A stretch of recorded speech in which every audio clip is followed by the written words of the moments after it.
나란히 가지 않아도 우리는 하나.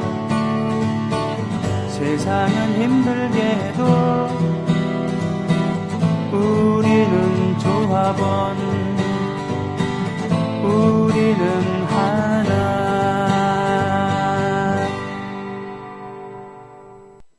예, 일부에 이렇게 정승조 아나운서, 문희정 아나운서랑 수다를 떨다 보니까 시간이 많이 오버가 됐어요.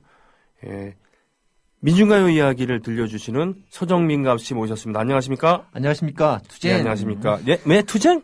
네. 아, 파업은 아직 끝나지 않았기 때문에 오늘 네. 투쟁으로 인사를 좀 드려봤습니다. 알겠습니다. 네. 오늘 보니까 겨울에 대한 노래들인 것 같아요. 그죠? 네, 뭐 지금 계절이 겨울이기도 하고 또 뭐 지금 그 박 대통령의 대한민국이 뭐 겨울 공화국이기 때문에 아하. 네, 겨울에 대한 노래들 좀 골라봤습니다. 양성우 시인이 75년도쯤인가 썼었던 시집 제목이기도 했었던 겨울공화국. 물론 고초를 많이 겪으셨죠. 음악을 일단 짧게 듣고 오겠습니다. 꽃다지의 겨울 그리고 사랑 노래를 찾는 사람들이 맹인 부부 가수를 선곡해 주셨는데 이유는 뭘까요? 사실 뭐 민중가요 중에 찾아보니까 겨울 노래가 많지가 않더라고요. 그래서 네. 일단 겨울을 배경으로 했거나 겨울을 제목으로 쓴 노래들을 일단 다 모아봤고요. 근데 이제 꽃다지 노래는 굉장히 그 희망적인 노래죠. 겨울이지만 마음을 변치 않고 꿋꿋하게 우리 할 일을 하자는 그런 얘기고요. 노래를 찾는 사람들의 노래는 아시다시피 정호승님의 시죠. 네. 그래서 무관심을 가득 찬 세상에서 하지만 그 무관심에도 굴하지 않고 노래를 부르면서 스스로 희망 같은 눈사람이 되는 아주 굉장히 감동적인 시를 또 굉장히 감동적인 노래로 만든 네. 좋은 노래라서 골라봤습니다. 좋습니다. 그러면 꽃다지의 겨울 그리고 사랑 노래 맹인 부부 가수 노래를 찾는 사람들의 버전으로 더불어 행복한 세상 너와 나의 꿈이 눈앞에 국민 TV 겨울에 말이죠. 겨울이라는 것은 여러 이미지가 있지만 특히 가난한 사람들에게는 겨울은 참 가혹한 거 아니겠습니까? 그렇죠. 그래서 뭐 농성을 하더라도 겨울에는 정말 힘들죠. 네. 천막을 치고 텐트 안에서 스토브를 아무리 깔아도 그 한기라고 하는 건 정말 막기가 힘들죠. 저는 굉장히 잊을 수 없는 게 그 1999년에서 2000년으로 넘어갔을 때 네. 소위 3대 개혁입법의 통과를 주장하면서 그 명동성당 앞에서 네. 노숙 농성을 했던 기억이 있어요. 그때 인권운동 사역방에 서준식 씨가 주동을 했었는데 예. 정말 처절한 투쟁이었습니다. 이런 반인권적인 투쟁이었군요. 그 명동성당 앞 계단을 다 아실 텐데요. 거기에 그냥 들어 누웠습니다. 예. 그리고 텐트도 안 치고 이불도 안 덮고 그냥 노숙 농성을 한 거죠. 처절하게 싸워야 된다고 하면서. 그래서 저는 그때 그냥 하룻밤만 같이 가서 있어봤는데 정말 죽겠더라고요. 네. 예. 결국 뭐 어느 정도 따낼 건 따냈지만 정말 힘들었었던 기억이 나고요. 근데 지금도 뭐 밖에서 싸우고 있는 분들은 별반 다르지 않을 거라고 생각해요. 동양적, 특히 한국적 시위 문화 중에 서양 사람들이 봤을 때 도저히 이해할 수 없는 것은 바로 이런 자학적인 그런 투쟁 방식이죠. 그죠? 예. 평화적이기도 한 거죠. 어떻게 보면. 그렇죠. 네. 예. 좋게 얘기하면 그런 거고. 겨울 그리고 사랑 노래. 조미나 씨는 전화카드 한 장 같은 그런 따뜻한 노래를 작곡하셨던 그런 분이죠. 예, 그러면서도 또 굉장히 투쟁적인 또 멋진 노래들도 많이 만들기도 했던 투쟁의 한길로 이 노래도 만드셨을 거예요? 그분은 그 노래는 박종화 씨가 만들었고요. 그런가요? 네네. 아니야. 민주정부였나? 하여튼 뭐 네, 민주정부에 만들었죠. 그렇군요. 네, 예. 그리고 이름이 비슷한 김민아 씨가 이제 아침은 빛나라 노래를 지금 만들었고요. 팩트 TV의 사장을 하고 계신 김태일 씨의 바로 그 예명이 바로 김민아였습니다. 그렇죠. 네. 다음 곡은 지금 정태춘 박은옥 정태춘 씨의 노래랑 메아리 음악을 선곡해 주셨네요. 네. 먼저 들었던 맹인 부부 가수의 분위기를 좀 이어가는 의미에서 네. 정태춘 박은옥 씨가 함께 만들었던 음반 중에서 박은옥 씨의 목소리로만 담겨 있는 소리 없이 흰눈은 내리고라는 굉장히 서정적인 곡이죠. 헌법 제1조 대한민국은 민주공화국이다. 이 노래로 널리 알려진 윤민석 씨가 작사 작곡한 곡인데요. 뭐 소위 그 투쟁적인 노래만 만들어 낼 줄 알 거라고 생각했던 윤민석 씨가 그게 아니다. 굉장히 서정적인 노래도 얼마든지 멋지게 만들 수 있다는 걸 보여준 아주 좋은 곡이 아닌가 싶어서 네. 네. 윤민석 씨의 기본은 서정성이죠, 사실은. 안 그렇죠. 그렇습니까? 네. 이정열 씨가 불렀던 그대 고운 내 사랑. 그렇죠. 네. 참 좋은 노래죠. 그리고 전대엽 친구가 같은 경우도 음악적으로는 상당히 그 전까지 있었던 투쟁가에 비하면은 음악적으로 좀 복잡하고 어려웠어요. 굉장히 격렬한 느낌이 있죠. 그래서 이 노래를 다 같이 부를 수 있을까 그랬었는데 결국은 다 같이 부르게 됐죠. 음악적 감수성을 올려줬어요. 1980년대 어떤 가요 발전에 영향을 좀 받은 게 아니었나 네. 뭐 그런 생각도 좀 들어요. 네. 지근식 씨 그리고 누굽니까 한동준 씨 이런 분들과 김한현 씨 이런 분들과 소시적에 같이 음악을 하셨죠. 아 정말요? 네. 같이 음악을 하다가 유민석 씨는 민중가요를 하게 된 거고 민중가요를 만들고 싶어 했었던 한동준 씨는 대중가요를 한 겁니다. 심지어 SM에도 잠깐 계셨고요. 그렇죠. 네. 네. 자, 그리고 메아리의 바람싱싱. 뭐 이 노래는 뭐 널리 알려진 곡이죠. 노래를 찾는 사람들의 버전으로 굉장히 네. 유명한 곡이고 손석희 씨가 예전에 퀴즈 아카데미라는 프로그램을 진행할 때 이 노래를 뭐 자주 이렇게 틀어주기도 했던 것 같은 기억도 나고요. 그렇군요. 네, 근데 오늘은 그 도차사의 전신이라고 하면 전신이라고 할 수 있는 메아리 네. 의 버전으로 이게 1979년에 녹음된 버전일 거예요. 그렇습니다. 네, 그때 버전을 한번 들어보려고 합니다. 대학 3학년생이었던 한동헌 씨. 나의 노래 네, 작곡하신 좀 분이죠. 흉내 좀 내주시겠어요? 네.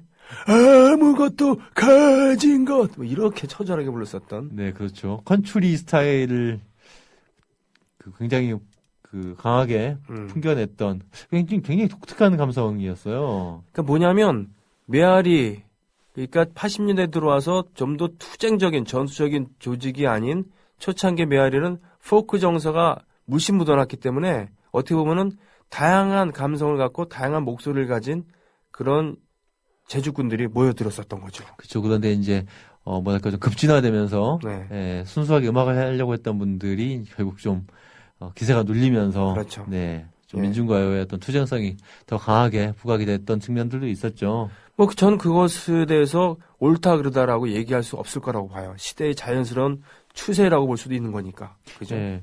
근데 어찌됐든 이 메아리의 바람싱싱 네. 가사가 참 의미심장한 것 같아요. 네, 어머니가 밖에 나가지 말라고 지금은 춥다고 하는데 나가서 겨울나무를 보겠다는 이런 마음. 그 마음이 어찌 보면 얼마 전에 총파업을 하면서 네. 시장광장에 모였던 10만 명의 마음이 아니었을까 이런 생각도 좀 들어요. 나는 저 나무에게로 달려가고 싶지만 어머니가 말려요. 밖은 춥다고. 그죠? 네. 이런 어머니가 있는가 하면 어머니의 마음으로 네. 가차없이 밥그릇을 빼는 어머니라고 주장하는 사람도 있어요. 그렇죠. 자기가 예전에 민영하면 안 된다고 그래 놓고는 네. 사장이 되고 나서는 자기 신념은 헌식전처럼 버리는 그런 어머니. 네. 좀 이상한 어머니죠. 얼마 전에 제가 선곡을 하면서 이 민영아 얘기를 오프닝 하면서 노래를 선곡을 화를 했어요. 화. 네. 예, 화의 모델이 된 여인 이름이 영화였거든요. 민씨인지는 모르겠는데. 자, 죄송합니다. 더불어 행복한 세상 너와 나의 꿈이 눈앞에 국민 TV 지나치게 낭만적이고 지식인적이다. 뭐 이런 비판도 했었습니다만 그때의 감성이 있었던 거니까 그죠? 이 메아리의 바람싱싱 1979년에 당시 서울대학생이었던 친구들이 노래를 부른 거죠. 그죠? 네. 지금 들어도 금반이 되게 좋아요. 네. 뭐라 그럴까.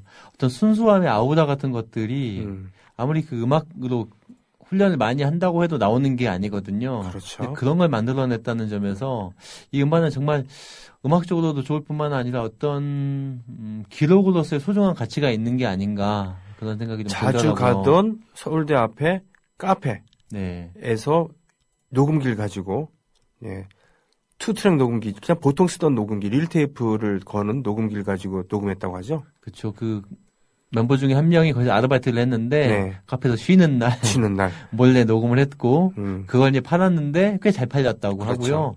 그걸 이제 90년대 후반에 CD를 복각을 한 거죠. 그렇죠. 복각을 한 거죠. 네. 다시 다듬어서. 네. 네. 이 집은 그래서 그분들의 영원한 우상이었던 김민기 씨의 주선으로 송창식 씨가 운영하던 그 스튜디오에서 정식으로 녹음을 했다.